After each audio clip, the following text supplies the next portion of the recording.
Welcome to the Sharing the Faith podcast, where every other week we explore the beauty and power of faith in Jesus Christ, the light of the world. Now here is your host, Dr. Tom Neal. Hello, everybody. This is Dr. Tom Neal with another episode of Sharing the Faith, which is a production of the Diocese of Pensacola-Tallahassee, a bi-weekly series that I've been running now since 2023. It's hard to believe it's been that long. And most of the time, I have conversation partners with me, people that I've met along the way of my life, and I've just found to be sources of unique, deep, interesting wisdom that I was hoping to be able to share with all of you. And all of those conversations that I've had have just really lifted me up, have made me a better person. And so I'm grateful for this series for that reason. Just this is the opportunity, of course, to share the faith is an immense privilege, but just a chance to talk with great people. But today, instead of doing that, I thought I would just share some thoughts with you. I've not done this before in this series at all. Usually if I talk myself, I teach on some topic. Like originally I was going to teach on the Mass here, and I will do that eventually, a little walk through the Mass. But I thought today what I would do, as I was praying about it beforehand, is just share with you some of the stories of the people in my life that have really made a significant, a big difference in my life. And there's so many of them along the way, from people in my family, of course, from my early years, all the way through, adolescence, young adulthood, into adulthood, and now into, I'm not old, but my, older years of my life. And I'll mention a few of them, but I really want to talk about, as I've thought about this, and I was with a friend recently, we were just chatting, and I said, next time we get together, I would love to talk to you about the great humans that we've both known in our life that have helped to forge in us what we consider the better parts of who we are, the better aspects of our character and who the people we've become, who's really helped to shape that. And so I've thought of the kind of people in my life. There's a whole variety of them that have really kind of stepped in at important moments. And the common characteristic in all of them, I guess, is pretty self-evident. Even when I say it, it sounds like, well, that's obvious. And that's that these people in many different kinds of ways showed love toward me. Love meaning, defining it Aquinas's wonderful kind of very terse definition is to will the good of the other as other, so to will the good of another, to will their flourishing, and will their genuine good, as other. And you say their good, the good of the other as other, because you don't will the good of the other in the way that you want them to be. You come to discover what it is about them that is unique, distinctive, and then what ways that you see that can grow in them to help them become more fully who they were created to be by God.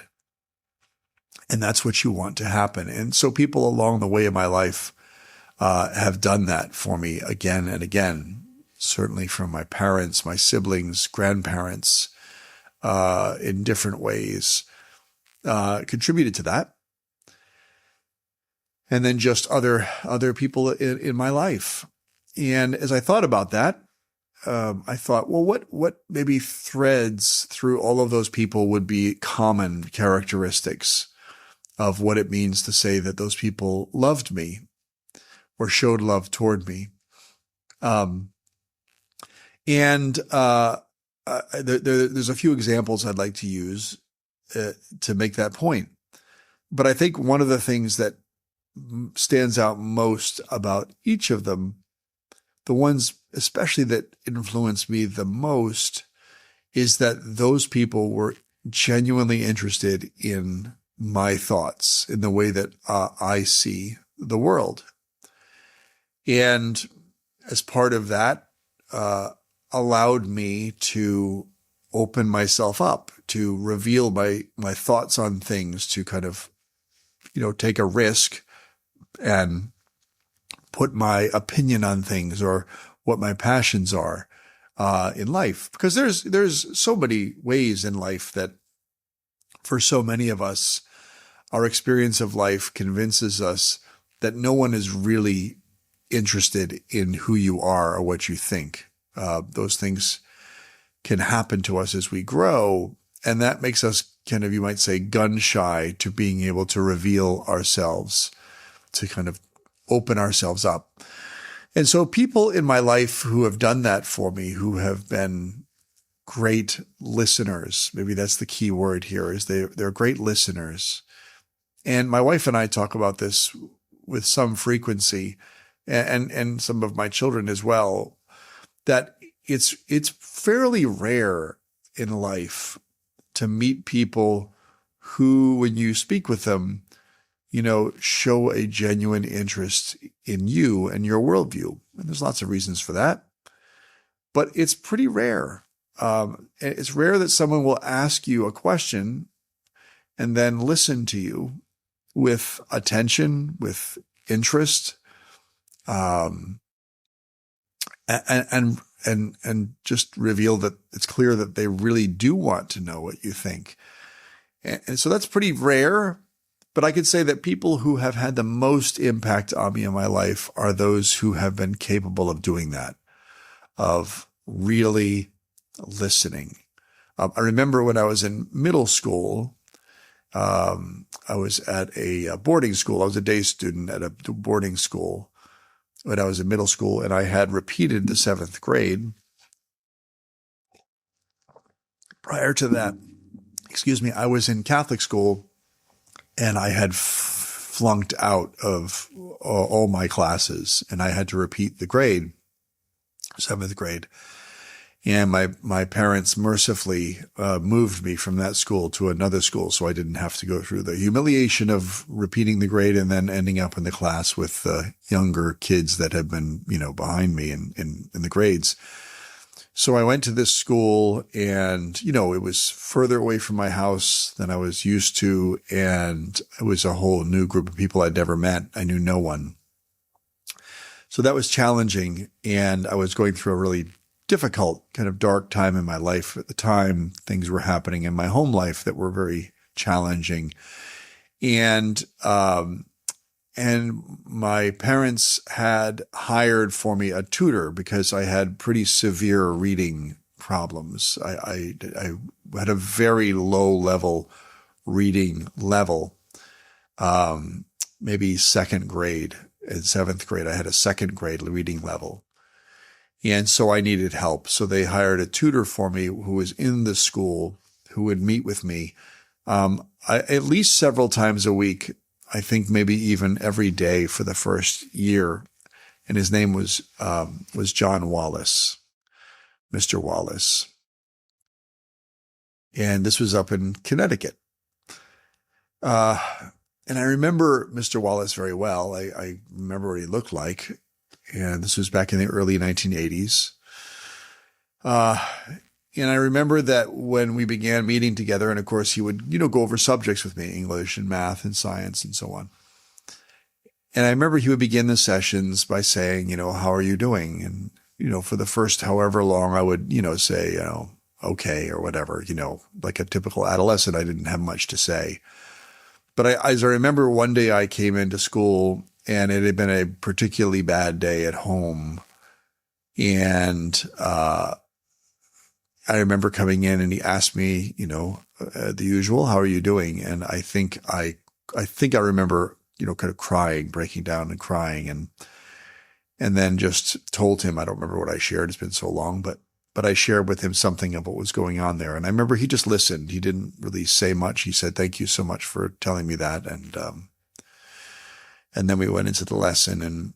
And so I believed at that point, I was convinced that he really does want to know me. And I remember, having more and more regular conversations with him about my life and my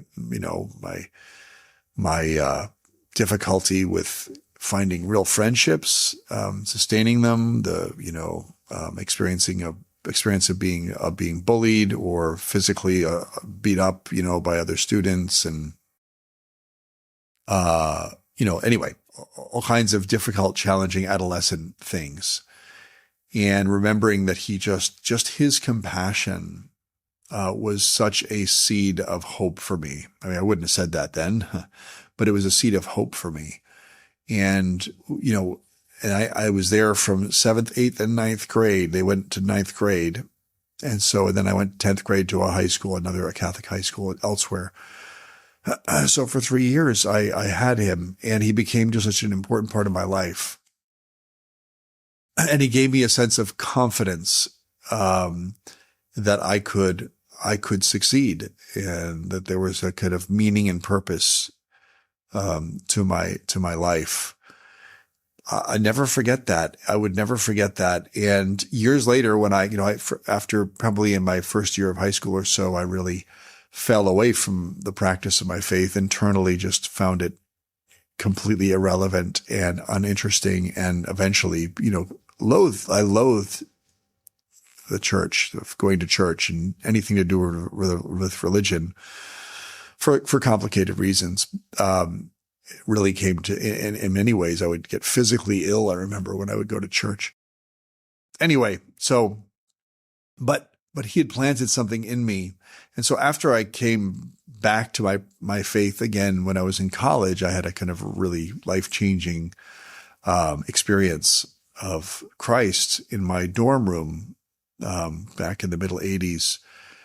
And, kind of found something awakening inside of me, fresh and new.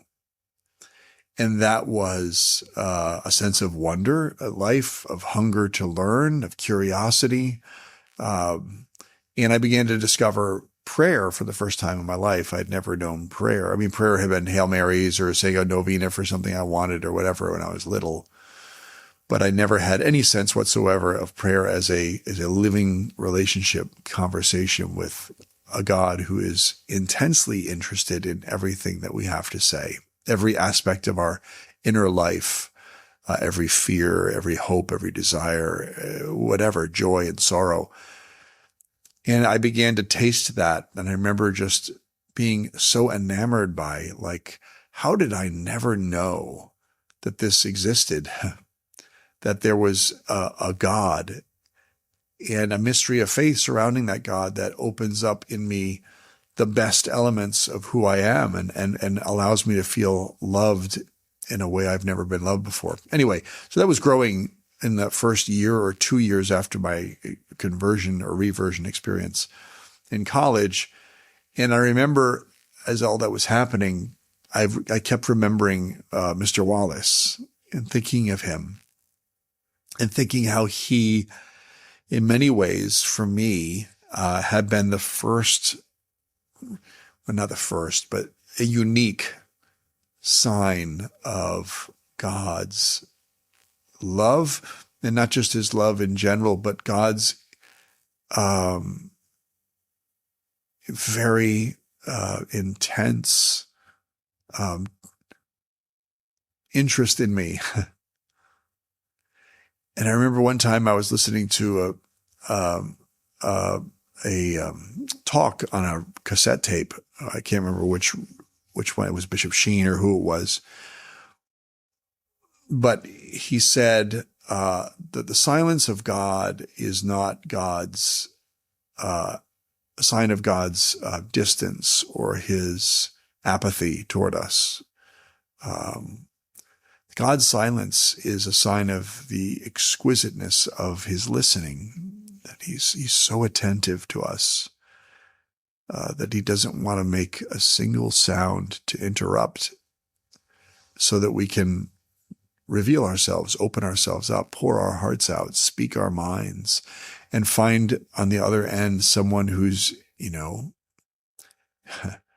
enraptured with interest in us, which sounds almost fictional. Like there's no such thing in this life as someone who would be that interested in you. And I began to experience that myself in my own life of prayer. And as I said, but I remember Mr. Wallace, and that was Mr. Wallace. Mr. Wallace was just like that. And I found that remarkable to reflect on. So anyway, over those years, so that was mid 80s to the late 80s into the 90s and so on. Well, decades went by, and I think it was 2009 or 10, something like that, when my family and I were living in Iowa. And my wonderful spiritual director, who's been just an immense gift in my life for the last 20-something years, suggested to me, because I had mentioned to him about, Mr. Wallace, that over the years, he keeps coming back into my mind. He said, well, why don't you look him up and write him a thank you note, just to let him know your appreciation. I thought, that's brilliant. So I did. So I looked him up. It took me a while to kind of trace him from the original school in the early 80s all the way to where he is now. And he's retired now. And I think he's in his 70s when I wrote him back then. And I wrote him a letter. And at the top of the letter, the headline was, from all F's to a PhD, because eventually I got a doctorate. From all F's to a PhD. And I said, this is the story of Mr. Wallace in my life, and the role he played in planting in me that seed of hope, because he cared. He was genuinely interested in me. That was the way I experienced him, and that he loved me.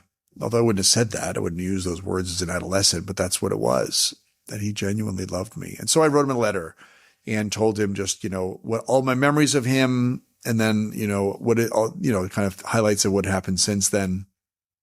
And then he wrote me back a beautiful note and said, how grateful he was to hear from former students is such a wonderful thing for a teacher.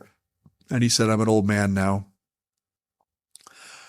So, to look back on your life and see that you've left an impact in people's lives is about as meaningful as you can hope for. And something like that. And then he said, I don't know if I remember you entirely, but there's something about your name and the story you share with me that resonates in my memory. But I'm grateful to you for taking the time to tell me. So that was a beautiful thing, that little correspondence. But as I said, it made me realize that the people in my life, and I can name so many of them, that have brought me so many good things, and how indebted I am to them, right? Like every morning when I wake up, I've made it a practice to begin my day giving thanks to God for the fact that I exist at all. It's my very first thing I thank him for. That I exist and that anything exists is the most startling fact of all. The rest of it is kind of, lagniappe, is extra. So I begin with that, and then I thank God for the new day and new opportunity to serve. And then I thank God for all the people in my life who have made possible who I am, where I'm at in my life. And there's so many of them. We stand on the shoulders of giants. I love that saying. And so I begin my day, and I hope that as I begin my day in gratitude, that I then see my day as a debt to be repaid in a good way, not as a guilt manipulative weird thing, but a debt to be repaid. How can I make a return to the Lord for all the good he has done for me? A cup of salvation I will raise, and I will call the name of the Lord, right? That beautiful psalm. So the cup I will raise is my life that day. Whatever I do that day is the way that I can repay. Impossible to repay God for anything in that sense, but we repay God by lifting up whatever it is that we've received that we're grateful for, and then giving it all away to other people. So let me kind of bring this in for a landing. So if I appreciate in others that they listen to me, I appreciate in others that when they ask me a question and I begin to answer it, that they enter into my world with interest and listen at length to me. And by doing that, they allow me to bring things out of me that otherwise would never come out of me without someone who is there to receive it through their interest and their listening. So I'm grateful for people who've done that for me. And so I want it to become a way of life for me to do precisely that for others, to be that in return, and begin my day with my time of prayer, which is, a magnificent gift every morning, and also very difficult and hard for a person, for example, myself with ADD, right? To be attentive in a sustained way, although every day I return to that struggle. But that prayer time is a time where I experience myself as heard, as listened to. The Psalms that say, "Turn your ear to my cry, O Lord. Listen to my plea, my prayer. Oh, hear me, O God. Hear a cause that is just." Whatever it is, that magnificent presupposition we have that God is always attentive, waiting to hear us with great love. So my prayer, I hope every day that my prayer teaches me that and empowers me to do that for others. I hope every day that my gratitude and remembrance of various people in my life who have listened me into life, and listened to me with great, and I'm sure in many times sacrificial love. To listen to me is not easy and takes death to self to be listening to someone else. And I know lots of people have died to themselves to give me that opportunity to open myself up. And so as I enter into that kind of gratitude, I enter into the state of desiring to repay the debt to others of that. And so I guess this has been a podcast without a why, so I don't know exactly where I'm going with it, except to say, as I think about that, the great humans in my life that have shaped who I am, so many of them, those are characteristics of those people that I have deeply appreciated, been blessed by, have received immense benefit from and healing from by being loved into life by their listening. But they are ultimately, right, images or echoes or sacraments of God himself, who is that God in Christ, who took on human ears so that he could listen, human eyes so he could look as I pour myself out. And I'm received by those ears and those eyes with such love, and then returned that love, and then learn how to do the same, to listen to him and to his voice, he who's listened to me, and then to do the same with others. So I guess I encourage you to think about that in your life. Who are those people in your life, the Mr. Wallaces, and so many others I could mention in my life as well, and you would too. Who are those people who have loved you into life, who have listened you into life, who have encouraged you, who have identified the good things in you, challenged you in those areas where you resist growth so that you could become the better, and discover what it is that God has planned for you in your life, and achieve that kind of flourishing. Who are those people? And be grateful for them and pray for them. Thank them if you can reach out to them, and then live a life worthy of the gift that you've received from them, and of course from the Lord above all else. So that's it. That was a podcast without any particular direction.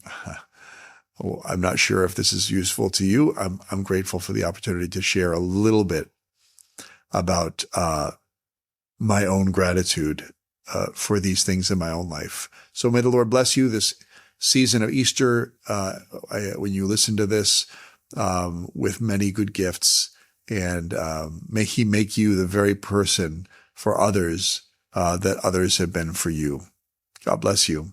Thank you for joining me again for another edition of Sharing the Faith, which is a production of the Diocese of Pensacola-Tallahassee. I'll see you again in 2 weeks. In the meantime, may the Lord bless you abundantly. Thank you for tuning in today to the Sharing the Faith podcast. If you would like to learn more about the podcast, visit ptdiocese.org/sharingthefaith. If you listen to the audio version through an app such as Apple Podcast, Spotify, or iHeartRadio, be sure to rate, review, and comment. If you watched on YouTube, Be sure to like and subscribe or leave a comment on the episode. Thank you for listening.